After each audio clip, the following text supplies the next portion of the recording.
Esses dias alguém me perguntou assim, mas Atilino, todo sábado, 5:30 da manhã, vocês não...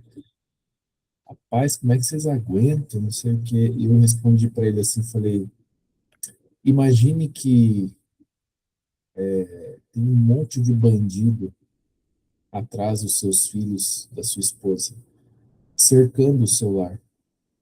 Você ia estar dormindo? Aí ele falou, não. Eu falei, então saiba que todos os dias o inimigo está aí, ao redor, buscando brechas. Então, meu amigo, você tem que estar desperto. E não é só no sábado, não. Tem que ser todos os dias, na sua casa, todos os dias. Né? Orando, intercedendo, clamando. A gente faz isso aqui porque nós precisamos. Né? A nossa casa precisa. Tá?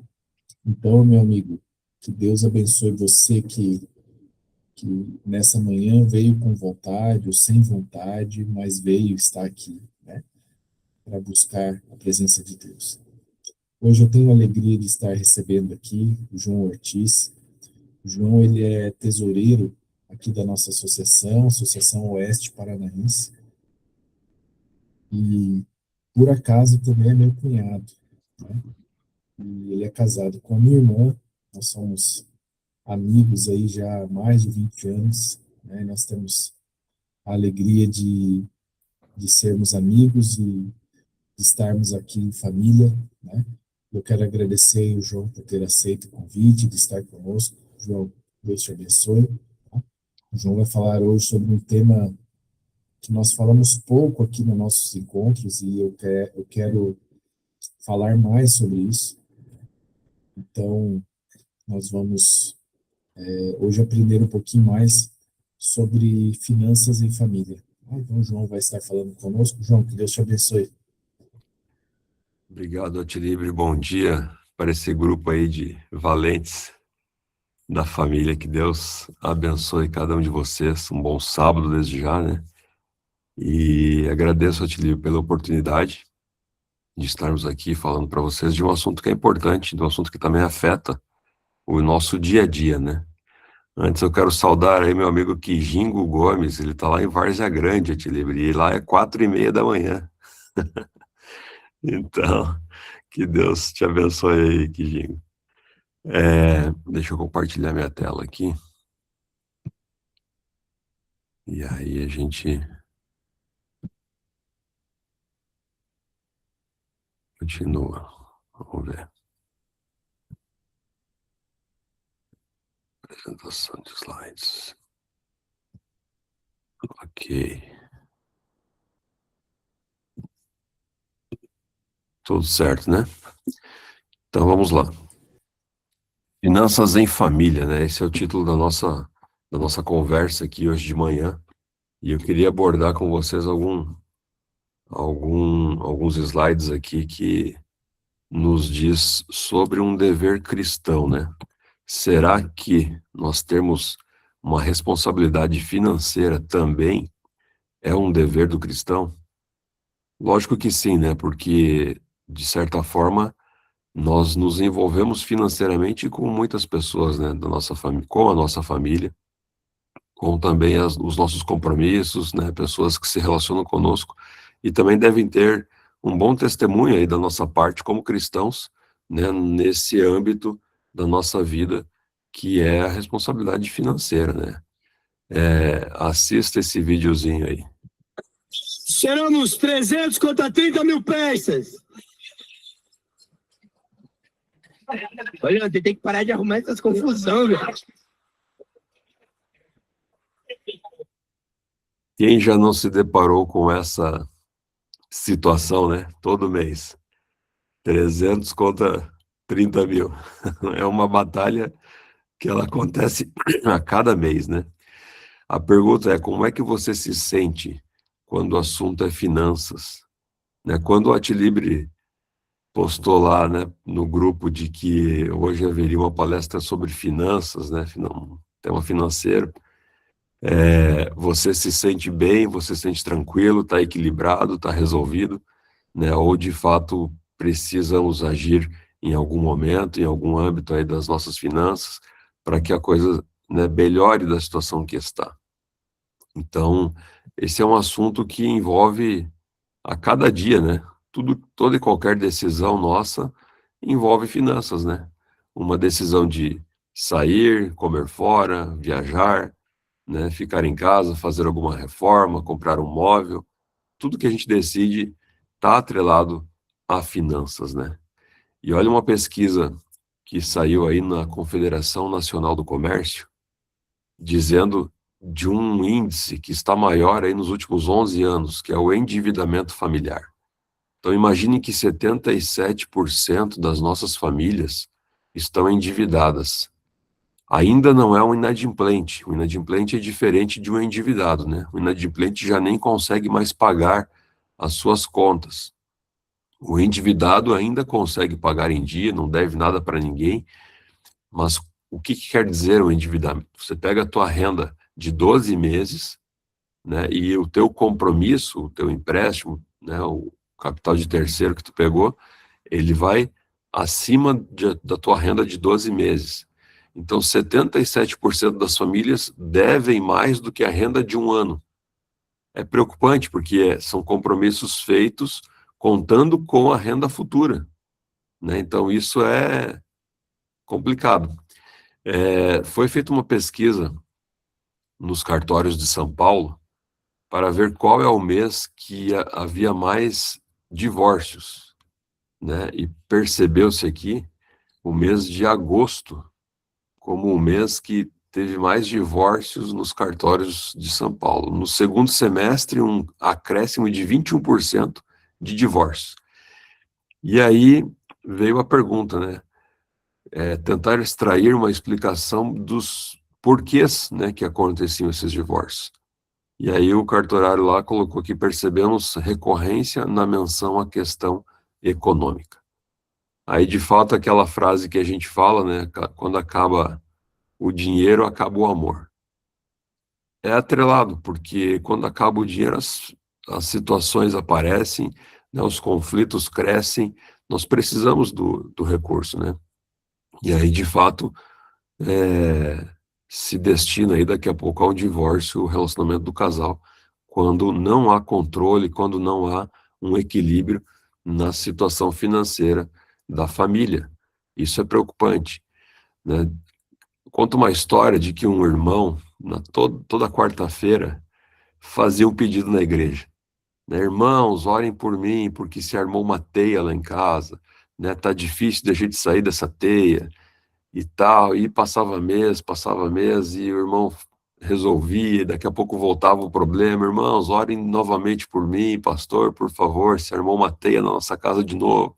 E aí o pastor encheu o saco, chegou pro irmão e falou: irmão, o problema não é a teia, o problema é a aranha, nós temos que matar essa aranha. O que quer dizer? Que a gente acaba, às vezes, se colocando num problema, se envolvendo com uma situação que foi decidida por nós mesmos, né? Às vezes a gente busca algo e se coloca numa situação indefensável aí, né? E aí acaba tendo que pedir ajuda e recorrer aí a outros meios para sair de uma situação que nós mesmos nos colocamos, né? Olha o que o Lar Adventista diz, Ellen White, lá na página 392. Deveis considerar que uma pessoa não deve dirigir seus negócios de molde a incorrer em dívida. Quando alguém se envolve com dívidas, caiu na rede que Satanás prepara para as almas, né? Então, nós devemos ter muito cuidado com isso, né? Será que Deus se preocupa com a nossa situação financeira? Essa é a pergunta do dia, né? Será que hoje um tema financeiro, nesse momento de estudo aqui, é importante? Deus se preocupa com a nossa situação financeira? Olha o que diz Salmo 1:3, né? Deus promete que o cristão será como a árvore plantada junto às correntes de águas, a qual dá o seu fruto na estação própria, cuja folha não cai, e tudo quanto fizer prosperará. Lógico que Deus se preocupa com a nossa situação financeira, porque Ele sabe que todos nós precisamos e devemos, né, ter um controle, um equilíbrio dessa parte da nossa vida que nos afeta nossos relacionamentos também. Veja só, 1 em cada 7 versos tratam nos 3 evangelhos de finanças. De 38 parábolas de Cristo, 16 lidam com finanças, né? Quase metade aí. 15% de tudo que Jesus falou relaciona-se com dinheiro e posses. Por quê? Porque a nossa vida, ela depende do financeiro, né? A gente tem essa moeda de troca para atender às nossas necessidades, né? As nossas situações, e a gente precisa do recurso. Então, isso afeta o nosso dia a dia, a nossa vida. E Deus se preocupa conosco. E tem muitos versos na Bíblia dizendo sobre isso, né? Veja só o que diz em Deuteronômio 28:12, quando a pergunta é: o cristão deveria tomar capital de terceiros? O Senhor te abrirá o seu bom tesouro, o céu, para dar chuva à tua terra no seu tempo, e para abençoar toda a obra das tuas mãos, e emprestarás a muitas nações, porém tu não tomarás emprestado. Aqui Deus está falando para o povo de Israel, né? Ele escolheu um povo para ser o seu, para servir de exemplo, para despertar a curiosidade das outras nações, para saber qual Deus eles serviam. E eles seriam um povo abençoado, eles seriam um povo diferenciado, que chamasse atenção mesmo. Provérbios 22:7, né? É forte esse verso. O rico domina sobre o pobre. Quem toma emprestado é escravo de quem empresta. E é fato. Você acaba trabalhando, né, dando o seu tempo para obter recurso, para pagar a alguém um juro, enriquecer, né, aos bancos a alguém. Vejam só, capital de terceiros é um capital, né, de uma instituição, outra pessoa, para fazer frente às tuas necessidades aí. Nós temos que tomar muito cuidado para assumir um financiamento, um empréstimo, né? Não estou dizendo que todo e qualquer empréstimo, porque daqui a pouco você vai adquirir uma casa própria, né? Tem um recurso guardado, vai entrar num empréstimo imobiliário que o juro é baixo e que daqui a pouco você vai estar substituindo uma despesa que é o aluguel para pagar algo, um patrimônio que vai ser seu em algum momento no futuro, né? Então a tua despesa, ela existe. Você tem a despesa do aluguel, né? Você vai substituir por uma prestação de um imóvel que daqui a pouco lá no futuro vai ser seu. Então nós temos que avaliar bem essa tomada de capital de terceiros, né? Daqui a pouco você tem um negócio que precisa de ter um utilitário, um carro, né, que vai te trazer uma renda pelo negócio que você vai operar, que vai te trazer condições de quitar esse financiamento ao qual você tomou para adquirir esse carro, porque é um negócio que você está usando ele para ter renda.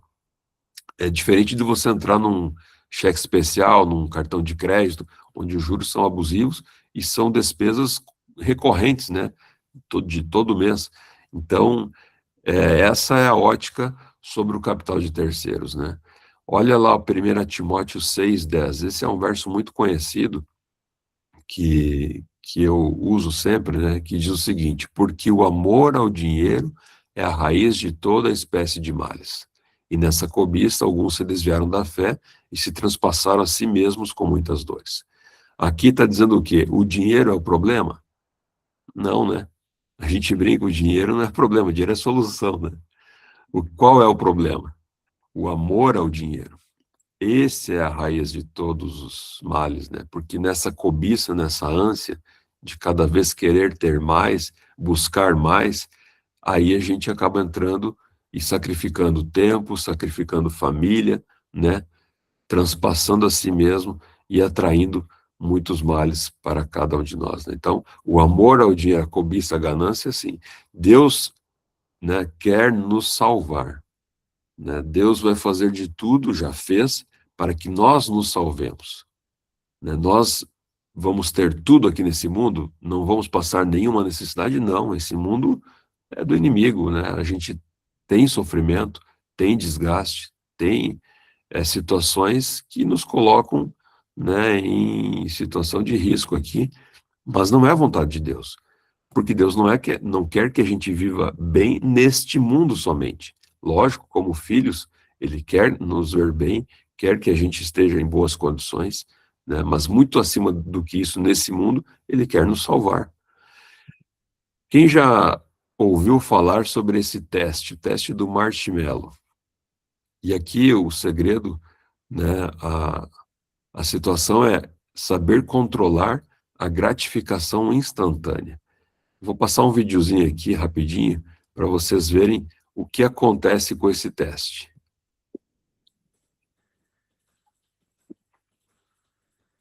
Foi feito esse teste com crianças. O teste do marshmallow. Entra uma criança e a pessoa dá um marshmallow para ela. Se ela esperar, ela vai ter outro e vai poder comer 2. Se ela não aguentar, ela vai comer um só e vai ficar por isso. Então, o que é interessante aqui? Eu gostaria que vocês se enxergassem nesse teste. Qual é o teu perfil? Será que você aguentaria, né? Aguentaria esperar um tempo para comer 2 no futuro, né? Dali a algum tempo?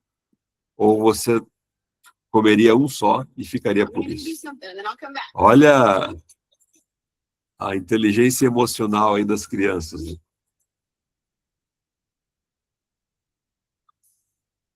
Olha a concentração.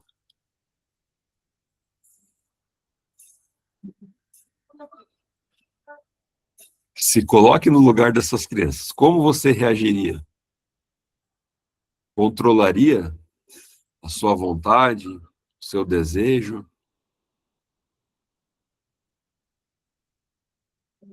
Seria fácil? Seria difícil?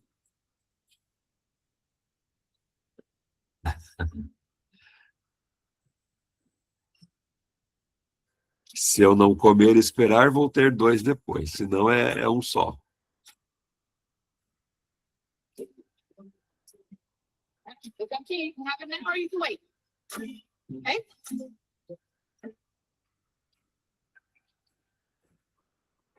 Olha a ansiedade. Quantos sentimentos acontecem, né? Nesse momento.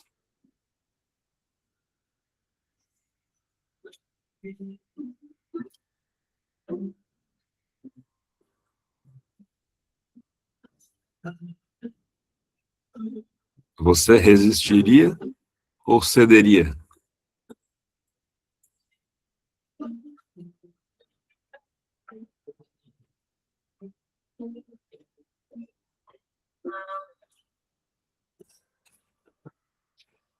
Tem uns que se controlam fácil, né? Tem outros que não estão nem aí e já come.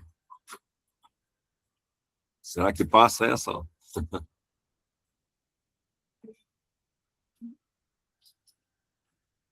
É um teste de resistência, na verdade, né?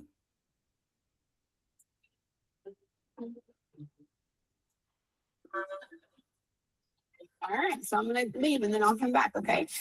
So you can either eat it right now or you can wait. Either way, okay? Okay.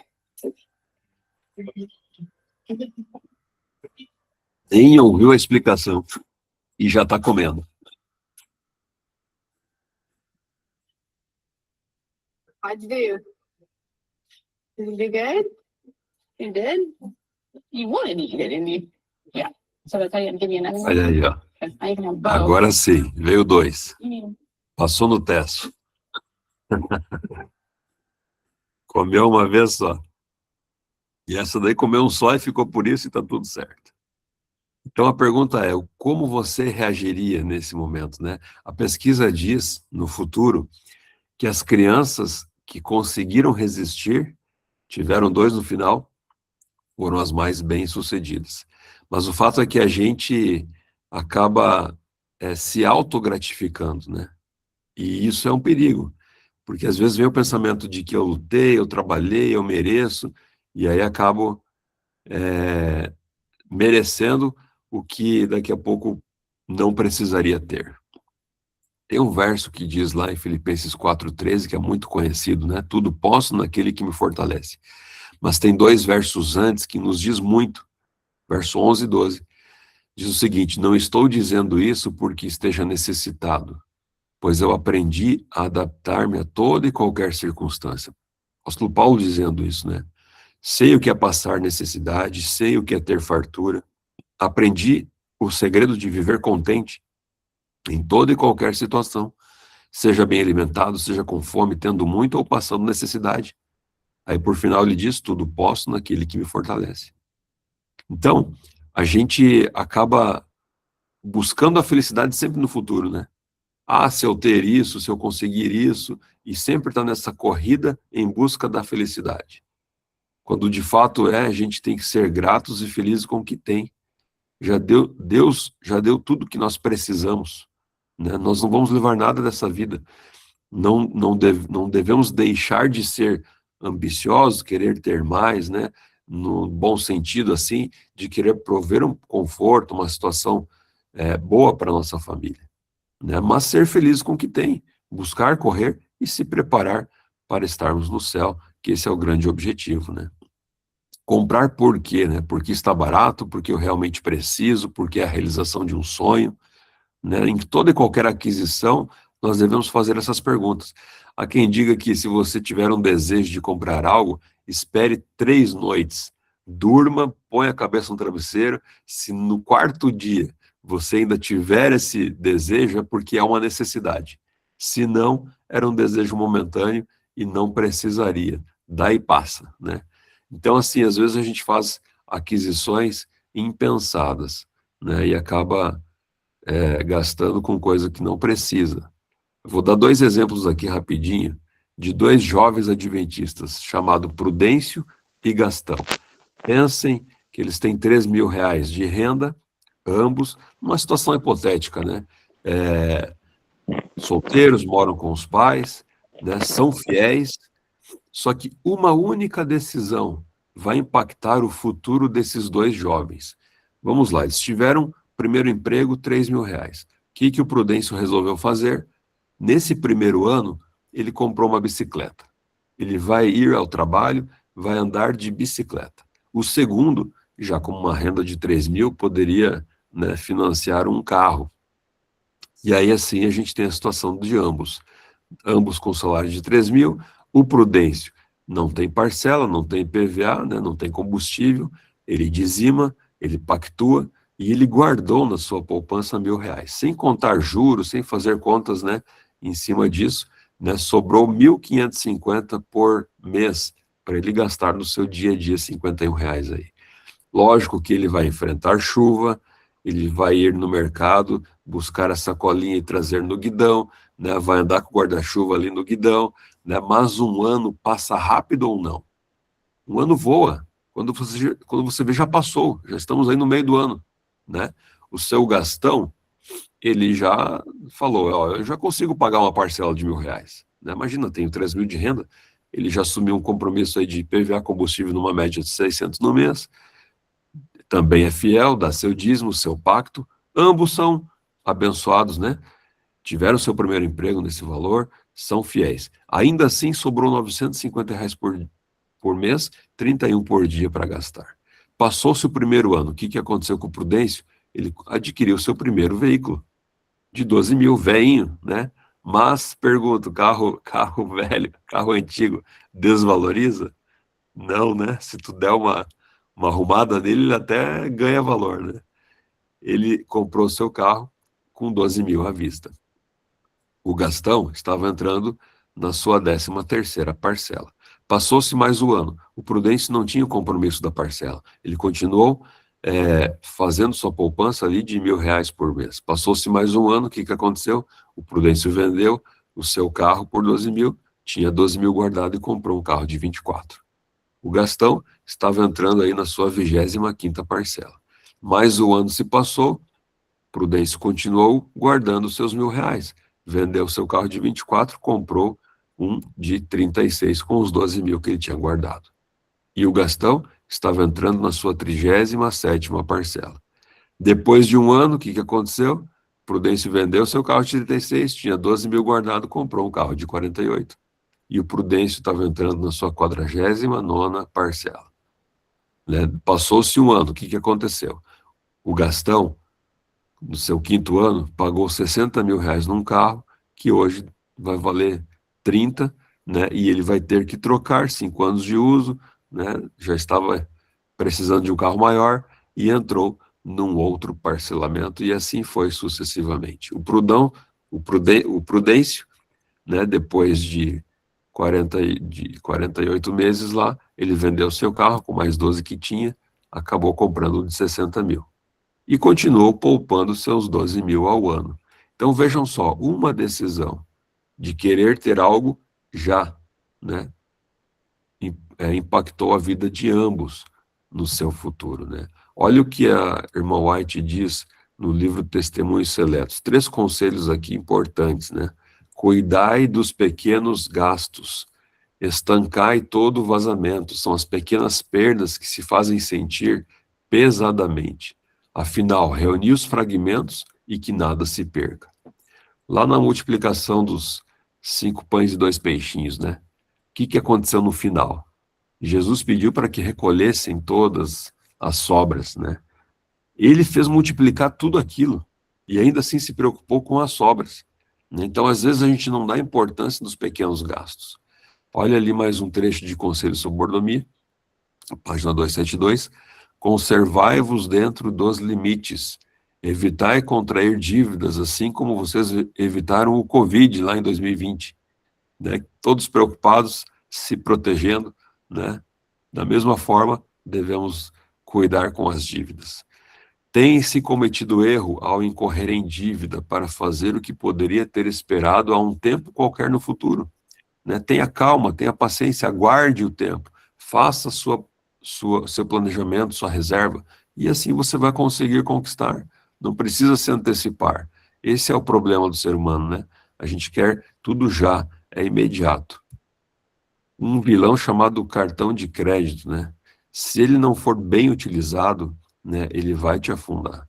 Porque se você fizer um saque da tua renda mensal e for gastando os teus recursos em dinheiro vivo, com certeza vai ser diferente do que você gastar com um cartão.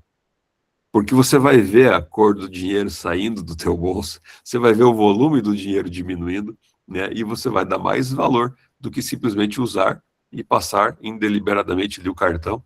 E quando você menos espera, a tua fatura está alta, né? Então, tem que ter cuidado. Lógico que o cartão te traz benefícios, né? Se você gasta nele, ganha milhas e tudo mais, troca por passagens e outras coisas, né? Mas cuidem com isso, né? Eu vou te dizer por mim que eu só uso o cartão de crédito, né? Para aproveitar essas vantagens. Mas eu não deixo minha fatura chegar até o final do mês. Eu vou pagando ela semanalmente e eu vou acompanhando meu saldo bancário, né? E aí eu não tenho essa surpresa da fatura do cartão no final do mês, porque às vezes chega lá no final do mês 5 mil reais, e aí eu, pô, não gastei tudo isso, né? Vai lá conferir a fatura, se não teve nenhum erro, se não foi passado algo por engano, né, ou uma fraude, e você vai e percebe lá, e de fato 100, 250, 100, 300, você acaba chegando nesse montante, né? Então, o mau uso do cartão de crédito é um problema. As pessoas compram mais, não pesquisam, pagam mais, né, não são prudentes. E qual é o melhor método para mantermos o equilíbrio financeiro? Não tem segredo, né? Não vou dizer aqui nada que não seja claro para todos. Conservai-vos dentro dos limites. Gastar menos do que ganha. É simples. É que às vezes a gente não sabe quanto ganha e não sabe quanto gasta. E aí fica nessa gangorra, né, perdido aí nas suas contas, né? Lucas capítulo 14 diz o quê? Qual de vocês, se quiser construir uma torre, primeiro não se assenta, calcula o preço para ver se tem dinheiro suficiente para completá-la? Pois se lançar o alicerce e não for capaz de terminá-la, todos os que a virem rirão dele, dizendo: este homem começou a construir e não foi capaz de terminar. O que é isso? É você fazer planejamento, é você ter o seu orçamento, né? Quando fazer, como fazer. Aqui, quando eu digo orçamento, não é você pesquisar preço e comprar o que é mais barato. Isso é fazer orçamento, né? Você vai, pesquisa serviço, preço, e aí decide. Não, o orçamento aqui está no sentido de você orçar verbas para gastos, né? Quanto que eu vou gastar em mercado, quanto que eu vou gastar em farmácia, quanto que eu vou gastar no posto, quanto que eu vou gastar no salão de beleza, né? É você saber orçar o seu gasto. E como a gente faz isso? Se você não tem um registro, não tem uma anotação, aí você não sabe mensurar isso, né? Então, o que a gente precisa fazer para ter um orçamento? Estabelecer objetivos. Eu quero, daqui tantos anos, trocar os móveis da casa, comprar uma geladeira, trocar de carro. Ó, vai haver o aniversário de casamento lá de uma data especial, 5 anos, 10 anos, né? E eu quero fazer uma viagem. Então, você deve definir os seus objetivos. Você deve definir as suas receitas e organizar o seu dia a dia. Então, assim, se você não tem um controle do que você gasta e do que você ganha, você não consegue fazer um orçamento. Então, a primeira dica é anote todos os seus gastos, né? Se você não sabe quanto gastou no mercado, né, em determinadas áreas ali, você faça um histórico. E aí, por 1 mês, 2 meses, 3 meses, daqui a pouco é uma boa média, para você saber quanto que eu gasto em mercado, quanto que eu gasto na farmácia, quanto que eu gasto aqui, né? E aí você sabe aonde o teu dinheiro está indo, para você depois definir, eu preciso economizar aqui, então vamos nos esforçar para ficar dentro do orçamento nesse item, né? Você anota suas receitas e você sabe o seu script aí das suas finanças. Como fazer isso, né? Num quadro, num Excel, num caderno, seja no lápis mesmo, na ponta do lápis, um aplicativo. Hoje tem vários aplicativos aí que ajudam também, gratuitos, pagos. Cada um tem que encontrar o seu meio, né, para fazer esses registros. E aí depois você vai estipular o seu orçamento. Isso deve ser feito em família, né? O que um orçamento deve contemplar? Primeiro, Deus, né? Primeiro, Deus. De toda a tua renda, você vai separar o seu dízimo, o seu pacto, vai devolver o seu dízimo, vai entregar a sua oferta, né? Primeira coisa do seu orçamento, deve contemplar primeiro Deus. Se você quer saber qual é a sua renda, é 90% do que você ganha, porque 10% não é seu, é de Deus, ponto final. Deus mandou, a gente obedece, ponto final. Ele é o nosso Criador, nosso mantenedor, nosso Redentor. E aí eu vou dar o meu pacto, porque aí é a minha gratidão, né? O apóstolo Paulo diz lá em Coríntios, cada um dê segundo o seu coração. E aí é a minha gratidão pelas bênçãos que eu já recebi. Vejam como Deus é didático, porque ele exigiu 10% de dízimo. O que isso quer nos dizer? Que para mim separar 10%, que dízimo já menciona 10%, eu preciso saber quanto eu ganho. Se eu não sei quanto eu ganho, eu não vou saber dizimar certo. E aí, a partir de saber quanto eu ganho, é que vai me desenrolar quanto eu gasto. Então, até nisso, Deus foi didático em nos orientar para nós termos uma situação financeira equilibrada. Eu preciso saber quanto eu ganho para dar o meu dízimo, tirar o meu pacto e aí desenrolar minhas finanças. O segundo momento do orçamento é as necessidades da família, né? Aí é manutenção, é o mercado, é as roupas, é combustível, é moradia, tudo que envolve ali as necessidades da família. E se sobrar alguma coisa, aí é minha coleção de Hot Wheels. Aí é os meus desejos, é o que é o meu hobby, né? Se sobrar. O orçamento deve ser feito em família, né? Junto com a família. Isso é de uma forma até didática para com os filhos, né? Para você mostrar ali quanto ganha, quanto recebe, quanto gasta, né? O que sobra, a poupança, a reserva, né? Todos nós estamos num mundo de pecado, né, situações que nos chegam, né? Uma catástrofe, né? Um vendaval, alguma coisa que nos afeta, né? Um carro que estraga, e aí você tem que ter uma reserva para fazer frente a essa necessidade. Então você tem que ter uma reserva para emergências, né? Uma doença que acontece, um remédio mais caro, nós precisamos nos preparar para essas intempéries da vida aí, né? Então nós precisamos fazer orçamento. Esse é o segredo, né? Dicas de como não entrar no vermelho, né? Gaste menos do que você ganha. Já falamos, não se iluda com parcelas. O brasileiro, né, sempre pergunta qual vai ser a parcela. Se a parcela estiver dentro do orçamento, você consegue pagar, está tudo certo. Só que você não faz a conta total de quanto vai custar esse bem para você, esse imóvel, né? E aí daqui a pouco se ilude pagando muito mais do que poderia necessitar pagar. Outra conta, pague as contas em dia, né? Não pague juros. Meu avô dizia para o meu pai, né? Juro bom é o juro que se ganha, né? O juro que você investe e tem como renda. O juro pago é dinheiro jogado fora, né? É o dinheiro rasgado. Então, você tem que organizar as suas finanças, né? Uma outra dica aí, ó, não vai no supermercado com fome. Se você for, você vai comprar mais, vai comprar supérfluo. Não precisa. Vá no mercado com uma listinha, né? Você vai comprar aquilo que precisa e ponto.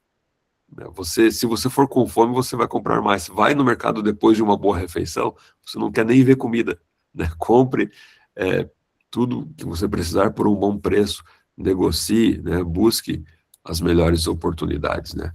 Um resumo aqui, né, das nossas finanças. Reconhecer a soberania de Deus, né? Deus está no comando, Deus deve ser prioridade na nossa finança também, né? Nós temos que dar conta, sim, como cristãos, dar bom exemplo, dar um bom testemunho nos nossos relacionamentos financeiros aí, né? Educar as crianças. O brasileiro, infelizmente, não tem essa cultura de educar financeiramente, né, os pequenos. Então, desde o dízimo, né, ao fazer com que ele separe da sua mesadinha, né, tendo esse entendimento de que é necessário, né, ele recebe uma mesada se ele se comportou, se fez tudo bem feito, né, é assim que funciona a vida. E aí você vai orientando sua criança, né? Um planejamento feito, faça o máximo para que seja praticado, porque daí você vai ter a satisfação de adquirir algo que foi planejado, né, cultivado ao longo do tempo e chegou naquele momento, né, de usufruir. Então, planeje e execute, né? Não tenha hábitos extravagantes. E um segredo aqui é não ter segredo entre o casal, né? Nós temos em casa aqui conta conjunta, não é regra, né? Mas todos sabem tudo que entra e tudo que sai. Até é difícil de fazer uma surpresa, né? Porque a gente acompanha as faturas, cada um ali, né, as contas, mas não pode haver segredo entre o casal. Então, vocês têm que definir suas metas juntos, o casal tem que ambos puxarem juntos para o mesmo lado. Se cada um paga suas contas, faz o que quer, né, acaba não dando certo. O casamento nada mais é que uma sociedade também, né, na parte das finanças. Nós não devemos ter segredos entre o casal de nenhuma espécie, nenhuma hipótese, né, de nenhum assunto, né? Então, abra as suas finanças entre família, né? Planejem juntos, saibam juntos para onde cada um está fazendo. Gênesis capítulo 11 nos traz a história da Torre de Babel, né? E a frase que eu deixo aqui é: sem Deus, qualquer projeto não prospera. Se Deus não estiver no seu casamento, nas suas finanças, nos seus negócios, não vai prosperar. Priorize Deus. Coloque Deus em primeiro lugar, né? Reúna sua família, faça os seus planejamentos e Deus vai derramar bênçãos sem medidas. Malaquias 3:10. Fazei prova de mim, diz o Senhor dos Exércitos. Se eu não vos abrir as janelas do céu, não vos derramar sobre vós uma bênção tal, até que não haja lugar suficiente para recolher-te, né? Essa é a prova de Deus. E Deus abençoa. É o carro que vai quebrar menos, é o gás que vai aguentar mais, é uma promoção de algo que você vai precisar, que vai vir às tuas mãos. Deus tem N maneiras para nos abençoar. Não é simplesmente dinheiro na conta. É satisfação de estarmos fazendo o que Ele pede e estarmos em dia com Ele. Então, que Deus nos abençoe, né? Que Deus nos ajude para que a gente cumpra o que Ele imagina que devemos fazer, né? Para a honra e glória dele. Esse é o recado, é a mensagem que Deus traz para nós aí nessa manhã, através dos seus conselhos, através dos versos que está na Bíblia, para nos orientar, para nos conduzirem nessa nossa vida aqui nessa terra. Muito bom, João.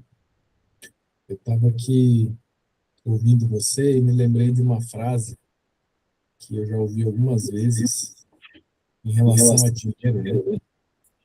quando nós compramos coisas que não precisamos, com dinheiro para impressionar pessoas que não gostamos.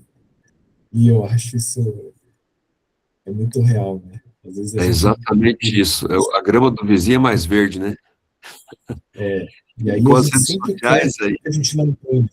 com as redes sociais, que a gente acaba vendo um mundo virtual, que é fake, né? Todo mundo só posta coisas felizes, boas e maravilhosas, né? E não sabe de fato a realidade da vida de cada um. E às vezes acaba se comparando, mas o camarada conseguiu, eu preciso ter também e tal, e fica lançando sua felicidade nas coisas num futuro que nunca chega, né?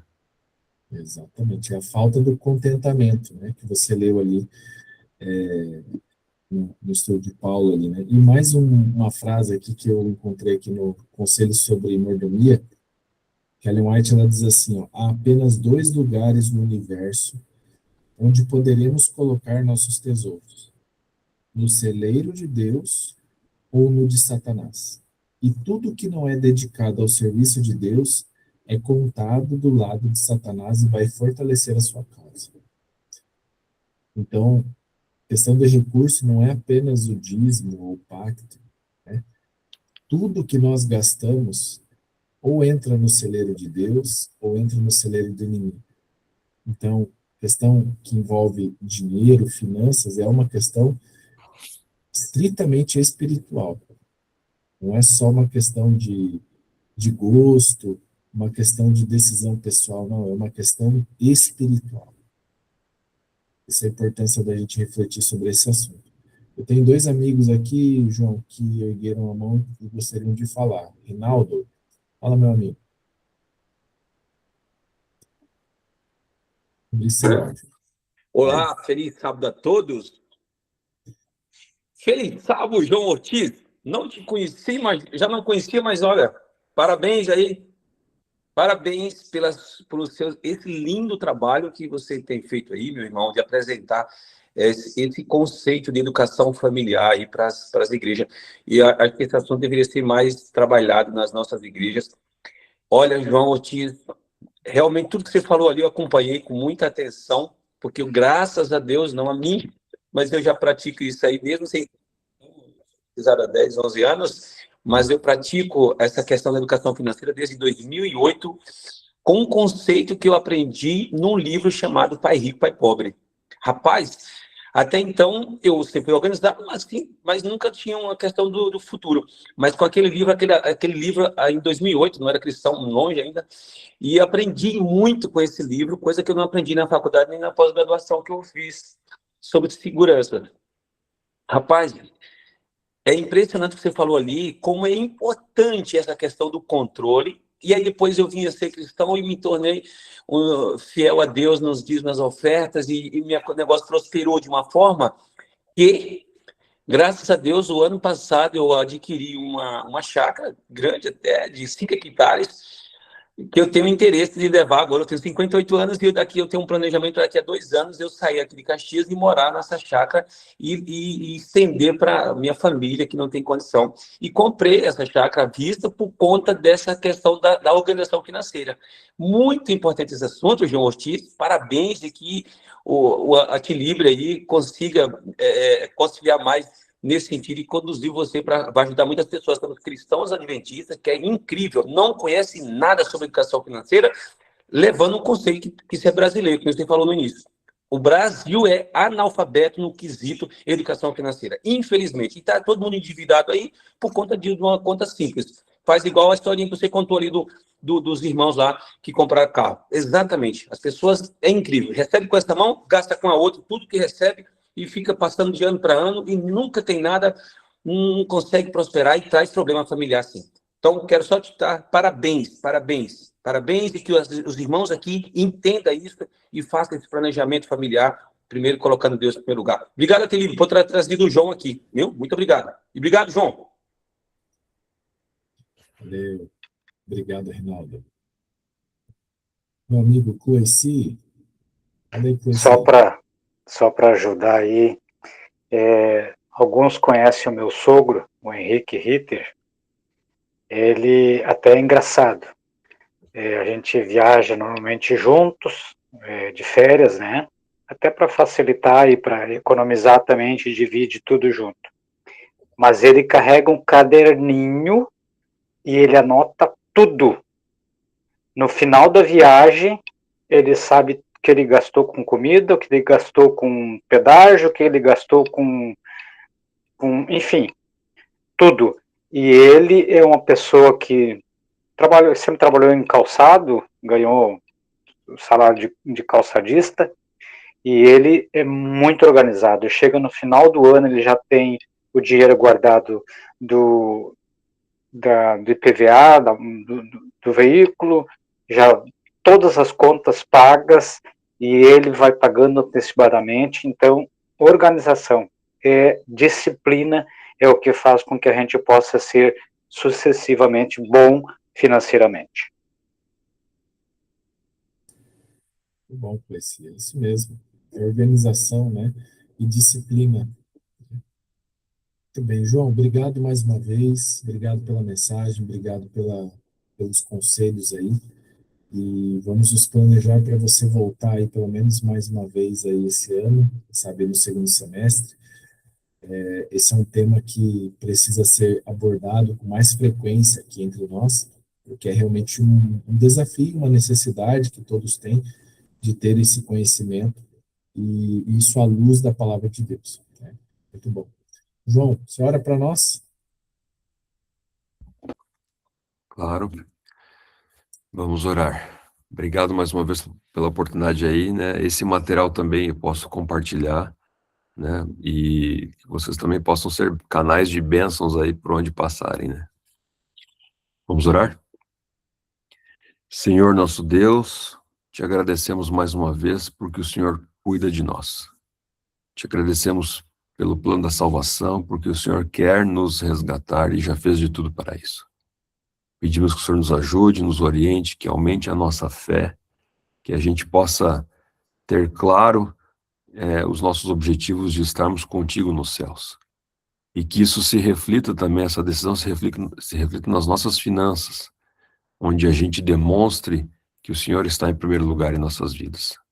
Que o Senhor possa nos ajudar, nos cuidar nesse âmbito também das nossas vidas, para que a gente cultive bons relacionamentos, que a gente dê exemplo, que a gente atraia a atenção também das pessoas para saber a que Deus servimos. E que nós possamos, através da nossa vida, né, te levar a esperança que temos para as pessoas que não te conhecem. Abençoe cada um que aqui está nessa sala, as famílias que representam, que o Senhor possa derramar as suas bênçãos sobre esse grupo de forma especial e que nós possamos, de fato, ser canais de bênçãos às pessoas que estão ao nosso redor. Nos dê um bom sábado, te agradecemos pela vida de cada um aqui e entregamos as nossas vidas em tuas mãos para que o Senhor nos molde, nos cuide e nos use para o teu bom motivo e a ampliação do teu reino aqui nessa terra. Uma bênção especial sobre a Ti Livre também, que conduz esse grupo, que o Senhor possa orientar ou abençoar de forma especial também nesse trabalho que faz. E pedimos isso não porque merecemos, Pai, mas em nome de Jesus. Amém. Amém. Obrigado, João, mais uma vez. Obrigado aos amigos que hoje estiveram aqui. Estivemos aqui com quase 50 pessoas. Deus continue abençoando vocês. Semana que vem estaremos aqui novamente para aprendermos mais a palavra de Deus, intercedermos uns pelos outros. Que Deus abençoe vocês. Essa mensagem está gravada e o João vai disponibilizar o arquivo, João? Legal. Então disponibiliza, eu já vou colocar ali no grupo para que a gente possa aprender, né? E daqui a pouco também poder abençoar aí a nossa comunidade, abençoar outros homens com essa informação, tá bom? Feliz sábado, queridos. Deus abençoe.